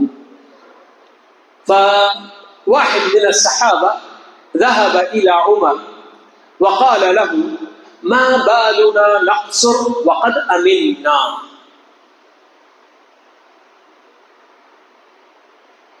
ما بالنا نقصر وقد أمنا؟ نعم، حصل لنا الأمن وإلى الآن ما زلنا نقصر الصلاة في السفر، مع أنه لم يبقى هناك خوف من الأعداء، فما بالنا نقصر وقد أمنا؟ فيقول عمر: عجبت مما عجبت منه، وسألت النبي صلى الله عليه وسلم عن ذلك، فقال: صدقة تصدق الله بها عليكم فاقبلوا صدقته. فهذا الحديث ماذا يدلنا؟ على أن الصحابة كانوا يأخذون بالمفاهيم. نعم، يعني الحكم أحيانا يثبت كذلك بالمفهوم المخالف أيضا، كما فهم الصحابيان. صحابي سأل عمر، فعمر لم ينكر عليه سؤاله ولم يقل له: كيف تستدل بهذا المفهوم ليس بحجة، ما قال، بل هو قال ماذا؟ هو أيضا عجب من هذا الشيء. نعم، فسأل النبي صلى الله عليه وسلم، فالنبي صلى الله عليه وسلم لم ينكر على عمر: لماذا تستدل بالمفهوم يا عمر؟ اكتفي بالمنطوق فقط، خذ المنطوق واترك المفهوم، ما قال له هذا. إذن الصحابة رضوان الله عليهم أجمعين كانوا يفهمون هذه الأمور على ماذا؟ بناء على معرفتهم التامة باللغة العربية. فلذلك لم تكن هناك حاجة إلى وضع القواعد الأصولية ولا القواعد النحوية أو الصرفية إلى أي قاعدة. نعم، ما كانوا يخطئون في رفع الفاعل أو نصب المفعول، ما كانوا يخطئون، وإنما حصل هذا الخطأ متى؟ عندما حصل الاحتكاك بين العرب والعجم بعد اتساع الفتوحات. فهنا العرب يعني العلماء الذين كانوا يعني يرون بأن هذه أو هذا التراث لا بد من الحفاظ عليه، لو ترك بدون وضع القواعد قد يفنى هذا التراث، فلذلك وضعوا القواعد اللغوية النحوية أيضا. كما هو معروف يحكى عن أبي الأسود الدؤلي أن ابنته مرة من المرات قالت له: يا أبت ما أجمل السماء. فهذا أبو الأسود الدؤلي من أعلام اللغة العربية، فلما سمع كلام ابنته ظن أنها تسأل عن أي شيء هو أجمل في السماء، ما أجمل السماء، هكذا قالت البنت. فأجاب: نجومها. فالبنت قالت: يا أبتي أنا ما أسألك عن أي شيء هو أجمل في السماء، وإنما أتعجب من جمال السماء. فقال لها: إذن قولي ما أجمل السماء. فهنا أدرك أبو الأسود الدؤلي، فكما يقال بأنه هو واضع اللغة القواعد النحوية، قواعد اللغة وضعها أبو الأسود الدؤلي. لما رأى أن ابنته بدأت تخطئ في الكلام في العربية، فما بال من ليس بعربي كم يخطئ هو، فلذلك هو أخذه هذه الأخطاء التي صدر أو رأى هذا الخطأ من ابنته. نعم، هنا عزم على أن يضع القواعد اللغوية، فجاءت هذه القواعد النحوية والصرفية هذه الأمور كذلك. وكذلك الإمام الشافعي رحمه الله لما رأى بعض المتكلمين في الفقه الذين بدأوا يتكلمون في الفقه، رأى أنهم لا يحسنون الاستدلال. نعم الآية أو الحديث يأتي ولا يحسن، يحمل الآية على غير محملها، لا يكون هناك دلالة في الآية على الشيء الذي يريد أن يستدل عليه أو يستدل عليه بهذه الآية. لما رأى مثل هذه الأمور كذلك عزم الإمام الشافعي أن يضع بعض القواعد التي تعتبر أساس للاستنباطات.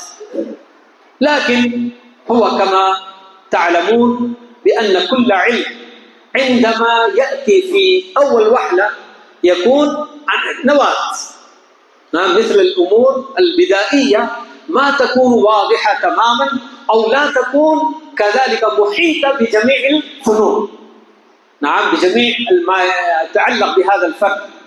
فالإمام الشافعي رحمه الله أيضا وضع بعض الأمور التي هي مهمة في استنباط الأحكام من القرآن ومن السنة. ثم بعد ذلك جاء العلماء الآخرون بعده وأضافوا أشياء كثيرة حتى اكتمل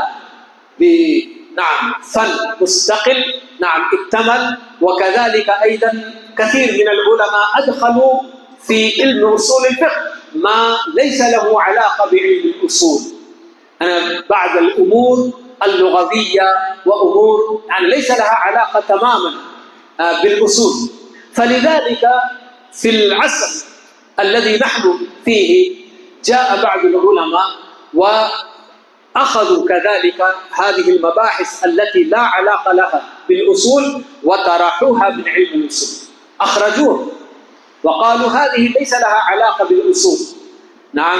فمن أبرز هؤلاء العلماء الذين كتبوا في علم أصول الفقه هناك علماء من مصر، عبد الوهاب خلاف، وكذلك أيضا آخرون كتبوا كثيرا، وجاء شيخنا محمد حسين الجيزاني حفظه الله وكذلك أعد رسالته الدكتورة في هذا الشيء، يعني أنه أخلص مباحث الأصول ووضعها فقط في نقاط كثيرة، وكتابه معروف باسم معالم أصول الفقه عند أهل السنة والجماعة. وهذا الكتاب أنت عندما تقرأ فيه تشتاق للقراءة إلى أن تنتهي منه، لأن الشيخ وضع هذا الكتاب بأسلوب سهل وبأسلوب بسيط، وأيضا في نقاط في كل مسألة. عندما تقرأ الكتاب هذا في أي جزء من أجزاء هذا الكتاب تجد كل شيء يعطيك في نقاط، هذا مبني على أصلين، وهذا فيه كذا وكذا من المقدمات، مثل هذه الأمور. نعم، وضع الكتاب هذا، وما شاء الله أنا أنصحكم أنتم عندما تجدون فرصة تقرؤون في هذا الكتاب إن شاء الله. ويعني الشيخ سهل، لأن أصول الفقه كثير من العلماء أو من الناس يعني يرون أن هذا من الفنون الصعبة، يعني صعب فهمها، لكن الشيخ جزاه الله خير جعل فهم هذا العلم بسيط جدا، يعطيك فيه عدة نقاط في كل شيء حتى يعني تفهم تماما بدون أي عرقلة، ما هناك أي إشكال أو أي عرقلة، لا، الحمد لله. فإذا هكذا نحن عندنا علم أصول الفقه. هذا طبعا الإمام الشافعي رحمه الله واضع ومؤسس، يعتبر هو أول من وضع هذا العلم. لكن نحن عندنا، ما أدري الشيخ واصل ولا،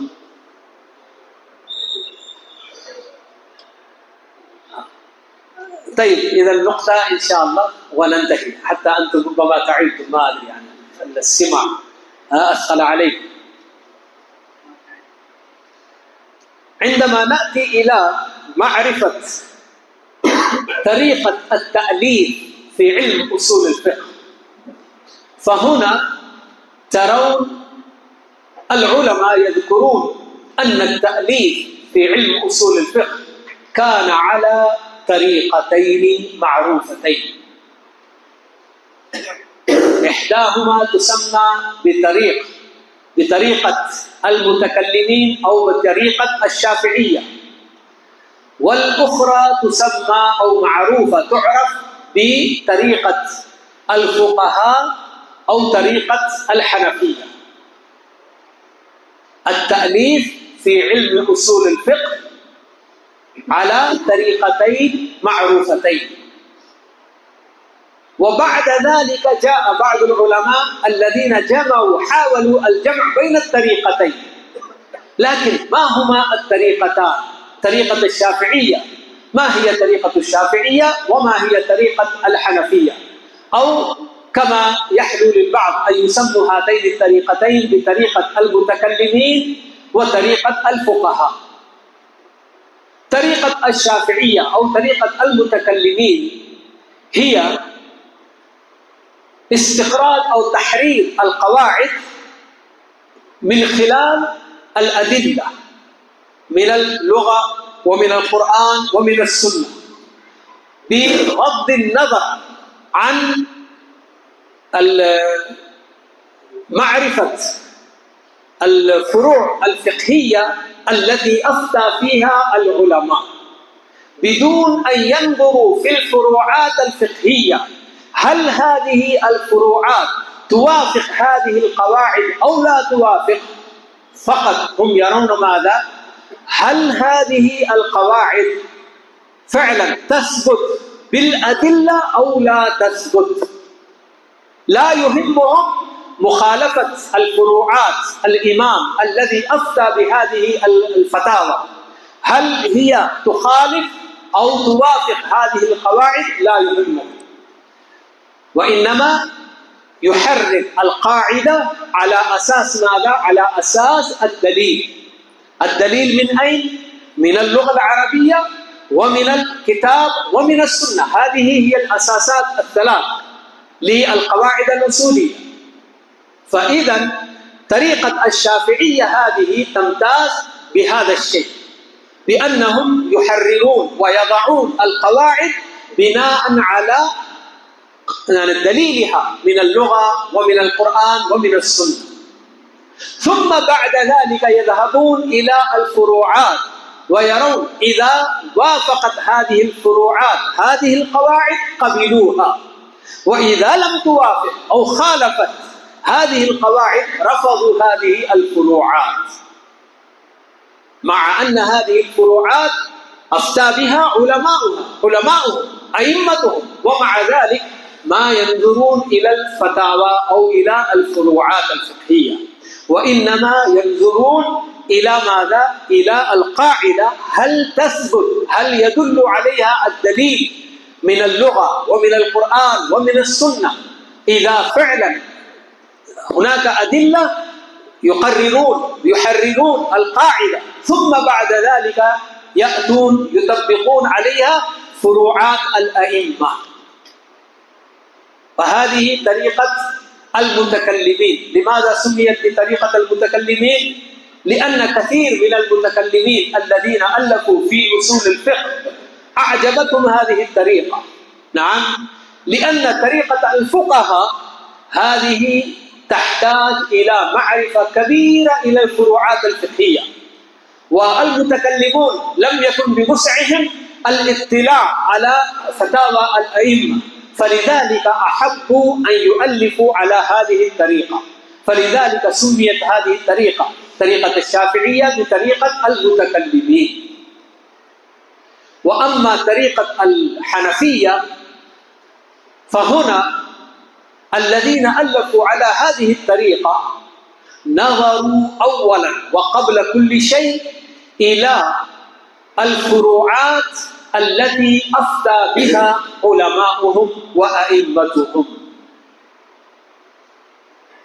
طبعا الفروعات الفقهية لا تكون في باب واحد، الأبواب الفقهية كثيرة، هناك كتاب الطهارة، كتاب الصلاة، كتاب الزكاة، كتاب الصوم، كتاب الحج، كتاب البيوع، كتاب النكاح، كتاب الطلاق، ما شاء الله، هذا بحر طبعا. فهؤلاء ماذا فعلوا؟ نظروا إلى فتاوى أئمتهم في كل باب، وبدأوا يجمعون الفتاوى التي تتفق نعم على طريقة واحدة، الفتاوى التي أفتى بها أئمتهم في مختلف الأبواب، في الطهارة وفي الصلاة وفي البيوع وفي النكاح.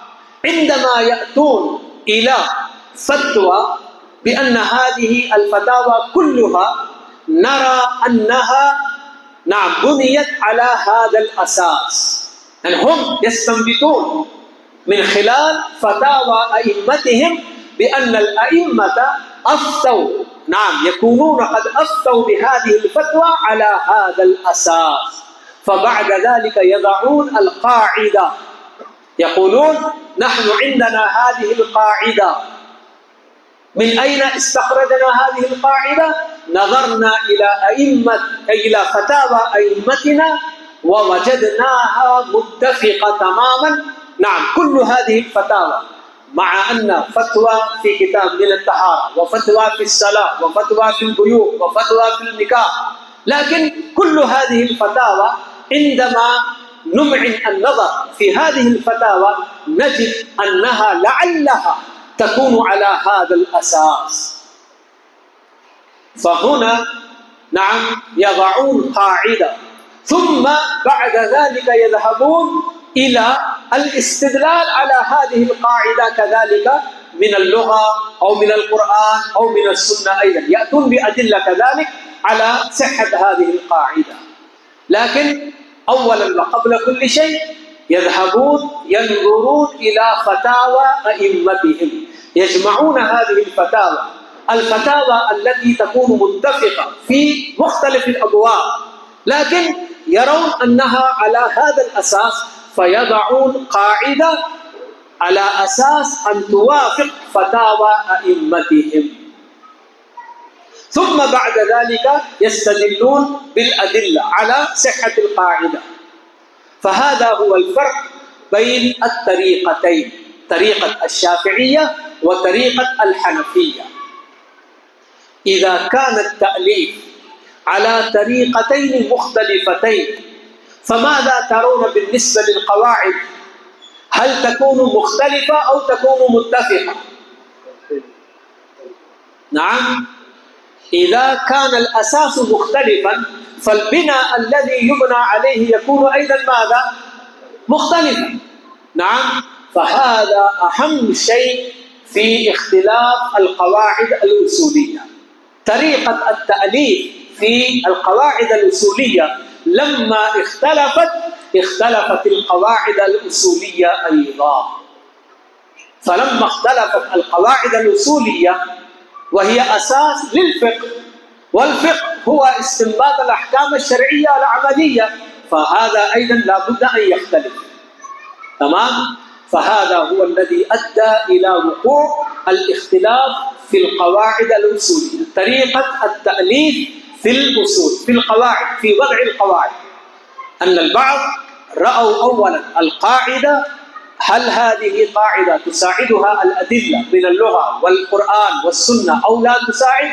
فإنما وضعوا أولا القواعد، ثم بعد ذلك حاولوا أن يطبقوا فتاوى أئمتهم على هذه القواعد. بينما البعض الآخر أولا ذهبوا إلى جمع فتاوى أئمتهم، ومن خلال الفتاوى وضعوا القواعد، ثم بعد ذلك أتوا إلى الاستدلال من اللغة والقرآن والسنة على صحة هذه القواعد. فهنا حصل اختلاف كبير في القواعد الأصولية. فلما حصل هذا الاختلاف في القواعد الأصولية لا بد أن تختلف الفروعات الفقهية أيضا التي تنبني على هذه القواعد. مفهوم يا إخوان؟ نعم. فإلى هنا إن شاء الله نقف. هل أحد لديه استفسار أو سؤال؟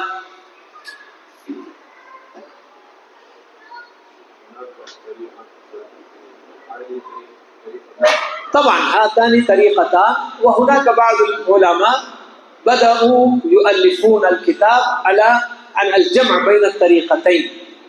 نعم، فهذا يعني ليست مختلفة عن هاتين الطريقتين، بل هو الجمع بين هاتين الطريقتين، لكن الأساس هو هذا الطريقتان المعروفتان، طريقة الشافعية وطريقة الحنفية.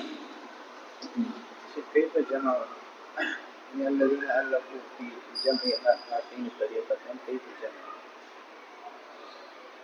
يعني بالنسبة لطريقة الشافعية الذين حتى الإمام الشافعي رحمه الله لما وضع بعض القواعد، هو طبعا لغوي معروف، هو أيضا كان يعرف اللغة العربية تماما، وكذلك يعني حسب استخدام العرب كذلك جاء أيضا القرآن والسنة وكان يعرف. فبناء على اللغة والقرآن والسنة هو حاول أن يضع بعض القواعد. نعم، وبعد ذلك جاء الذين جاءوا بعده كذلك أضافوا إلى هذه القواعد عدة قواعد أخرى. تمام؟ نعم، يعني مثل الآن الأمر يدل على الوجوب، هذه قاعدة وضعها الأصوليون، يأخذها الفقيه ثم يستنبط الأحكام من الآيات ومن الأحاديث. عندما يأتي إلى آية فيها أمر، نعم، ماذا يقول؟ أقيموا الصلاة، أمر، والأمر يدل على الوجوب، فالصلاة واجبة، هذا يستخدمها الفقيه. فالأمر يدل على الوجوب متى؟ إذا تجردت عن القرائن. طبعا هذا شيء معروف، عندما أنا أقول الأمر يدل على الوجوب باختصار هذا، وإلا فالقاعدة هو ماذا؟ الأمر المجرد عن القرائن يدل أو يفيد الوجوب، هذه قاعدة. من أين أخذوها؟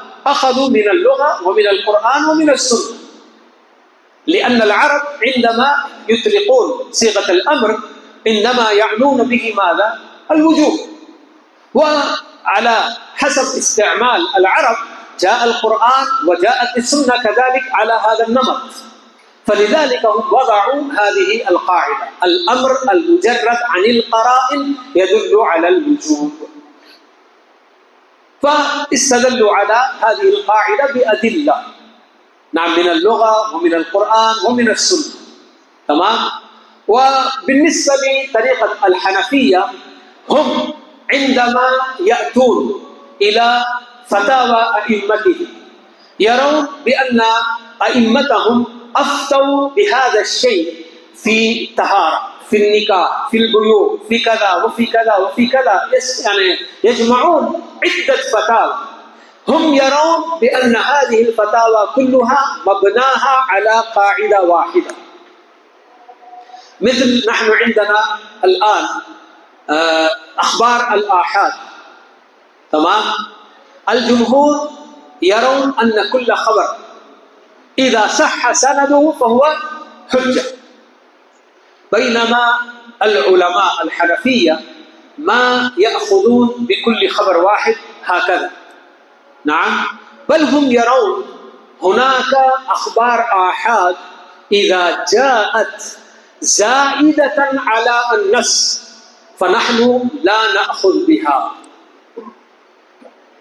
فوضعوا قاعدة بأن الزيادة على النص نسخ فلا نأخذ بهذه الزيادة. الذي يقصدون بالزيادة ماذا؟ خبر واحد، والنص يقصدون به إما الآية أو الحديث المتواتر. تمام؟ الزيادة على النص نسخ هم وضعوا. لماذا؟ لأنهم رأوا أئمتهم أفتوا على هذا الأساس، مثل ما ورد في الاستشهاد. الله عز وجل ماذا قال؟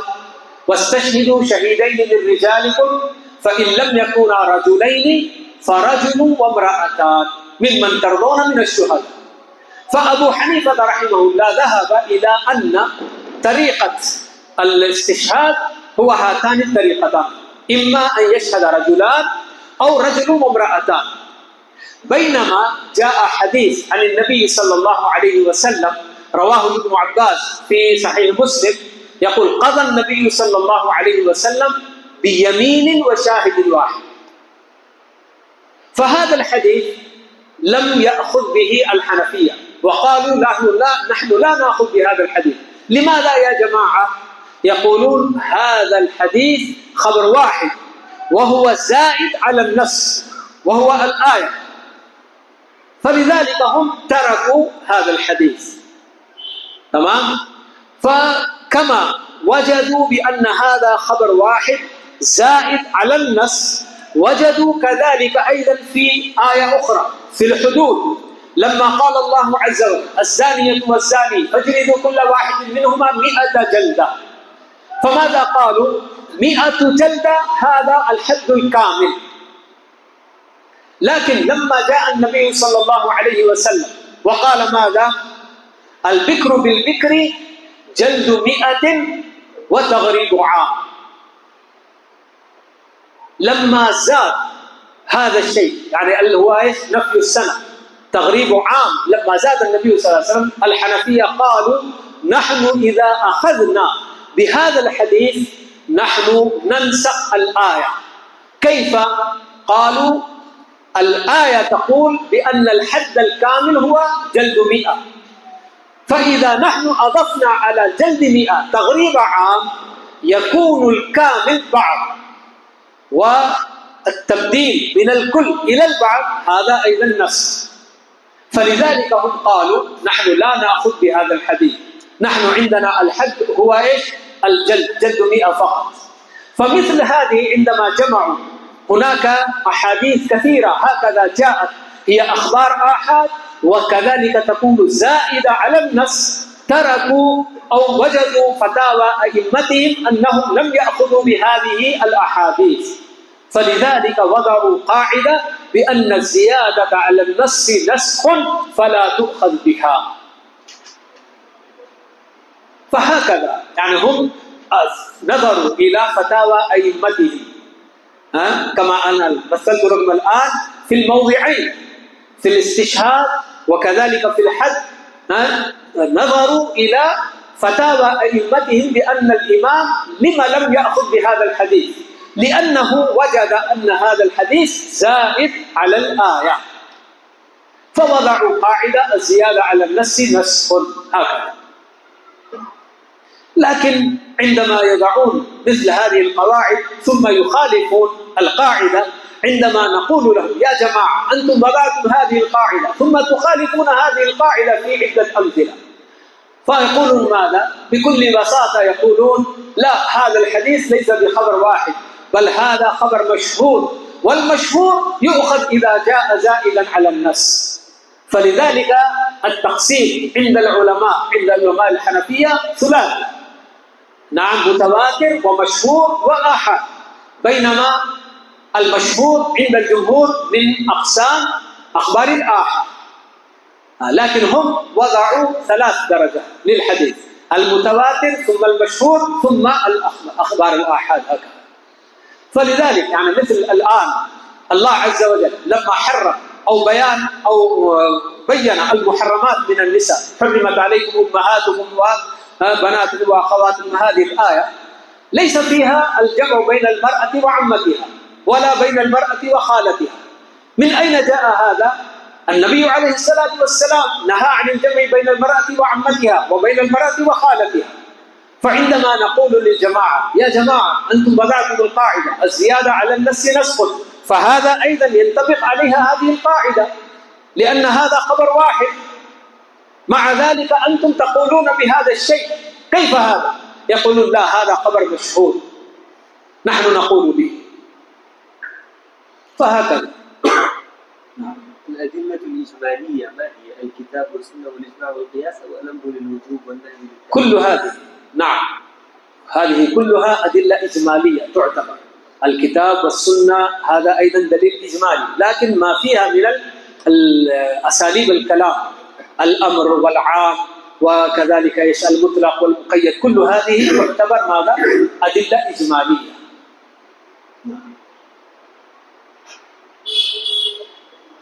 بعد العشاء وصباحا ننتظركم في التساؤلات. الساعة 9:15 لابد تواجدكم.